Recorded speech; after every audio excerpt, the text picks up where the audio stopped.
A local woman was trying to do everything right when she prepaid for her parents' funeral and burial. But now, years later, she's been slapped with another invoice. So she called NBC 10's I-Team reporter Tamara Sikarsik, who learned the rules are a little loose in certain spots. I love my parents very much. Lisa Tefft has fond memories of her parents. My dad was quiet. He was a loving father. He was a hard worker. He passed away in 2002, followed by her mom in 2023. My mom was the strong one. She was also a planner, which is why she had Lisa prepay for the joint burial of their cremated remains at White Brook Cemetery in Richmond a decade ago. My mom did this so that we didn't have to worry. But years later, worry has consumed Lisa. Instead of laying her parents to rest, she's been fighting a battle over burial bills. Were you told that everything at the time was all set? Yes. That was in 2014 under a different cemetery president who has since passed away.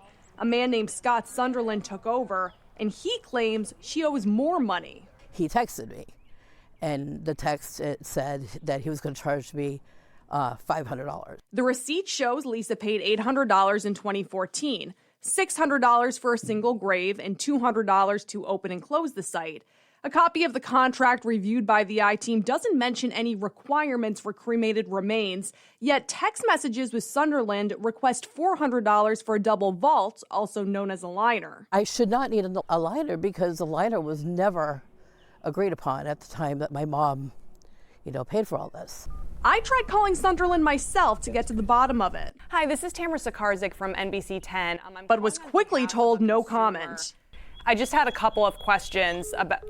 The NBC 10 I-Team zeroed in on cemetery rules and regulations. Is a double liner necessary to bury cremated remains? It is not required by law, but it may be a cemetery requirement. Andrew Correa is a funeral director for J.H. Williams & Co. Funeral Home. Is that typically in a contract?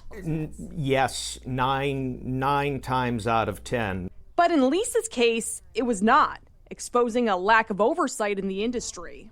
There is no board at the Department of Health who oversees cemeteries. As nurses, funeral homes, dentists are regulated, there are boards that oversee disciplinary action, and there is not one for cemeteries.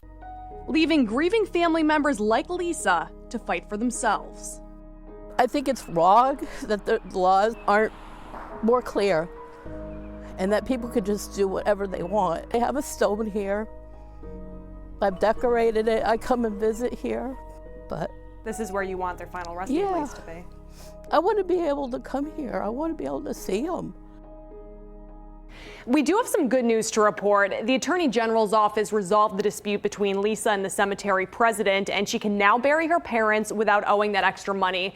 Correa says when prepaying for a funeral or burial, you should really read the fine print, know exactly what you're paying for, and of course, don't be afraid to ask questions. For the NBC 10 I-Team, I'm Tamara Sikarsik.